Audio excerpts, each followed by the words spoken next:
دیکھتے ہی دیکھتے شام ہو گئی، دیکھتے ہی دیکھتے وہ بھاگ گیا، دیکھتے ہی دیکھتے وہ غائب ہو گیا، دیکھتے ہی دیکھتے سب برباد ہو گیا۔ ان جملوں کو غور سے دیکھو۔ ایسی جملے ہم اپنے ڈے ٹو ڈے لائف یعنی روزمرہ زندگی میں ضرور بولتے یا سنتے ہیں۔ ایسے جملے ہمیں روز بولنے یا سننے کو ملتے ہیں اپنے ڈے ٹو ڈے لائف میں۔ ان جملوں میں ہم کہہ رہے ہیں دیکھتے ہی دیکھتے، یعنی پتہ بھی نہ چلا۔ دیکھتے ہی دیکھتے ہر سینٹینس میں کامن ہے جو بار بار ریپیٹ ہو رہا ہے ہر جملے میں۔ اس کے لیے آپ کو یوز کرنا ہوگا انگلش میں ان نو ٹائم۔ ان نو ٹائم مین دیکھتے ہی دیکھتے یعنی پتہ بھی نہ چلا۔ آئیے کمپلیٹ اسٹرکچر سمجھتے ہیں۔ Let me explain sentence plus in no time. Sentence یہ سچویشن کے حساب سے ہوگا اور ان نو ٹائم مین دیکھتے ہی دیکھتے۔ یہی وہ فارمولہ ہے جس کی مدد سے آپ بھی انگریزی زبان میں ایسے جملے سیکھ سکتے ہیں۔ آگے ڈیٹیل سے سمجھاتا ہوں مثالوں سے۔ Here are some examples for better understanding۔ دیکھتے ہی دیکھتے شام ہو گئی، یعنی پتہ بھی نہ چلا اور شام ہو گئی۔ It's evening in no time۔ It's evening in no time۔ دیکھتے ہی دیکھتے وہ غائب ہو گیا، یعنی ہمیں پتہ بھی نہ چلا اور وہ غائب ہو گیا۔ He disappeared in no time۔ He disappeared in no time۔ دیکھتے ہی دیکھتے وہ بھاگ گیا۔ He ran away in no time۔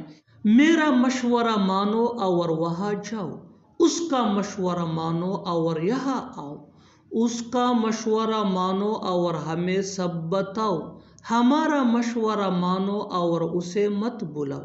ان جملوں میں ہم کہہ رہے ہیں مشورہ، یعنی ہر سینٹینس میں مشورہ کامن ہے جو بار بار ریپیٹ ہو رہا ہے ہر جملے میں۔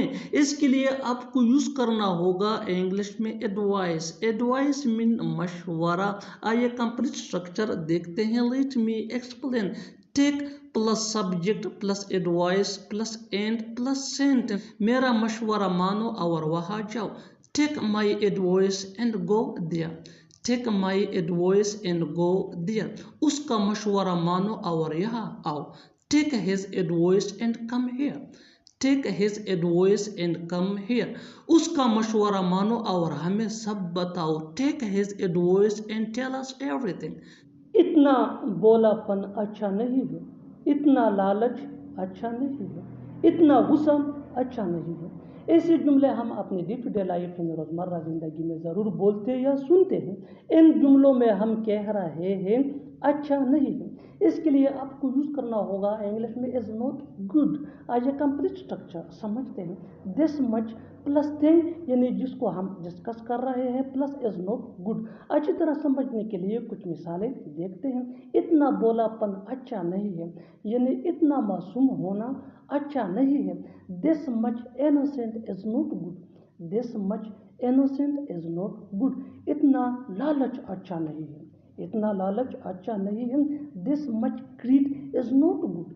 دس مچ greed is not good۔ greed لالچ۔ اتنا غصہ اچھا نہیں ہے، اتنا غصہ اچھا نہیں ہے۔ دس مچ anger is not good۔ This much anger is not good۔ بالکل ہم اسٹرکچر کو اسٹیپ بائی اسٹیپ فالو کر رہے ہیں۔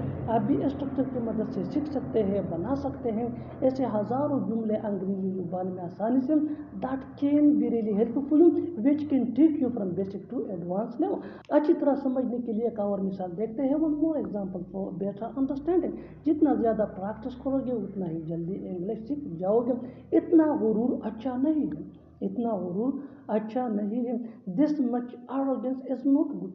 This much arrogance is not good۔ اور آخر میں یہ سینٹینس آپ کے لیے کامنٹ سیکشن میں اس کا جواب ضرور دینا۔ اتنا پاگل پن اچھا نہیں ہے، اتنا پاگل پن اچھا نہیں ہے۔ Subscribe to English page for more advance English sentence structure. Thanks.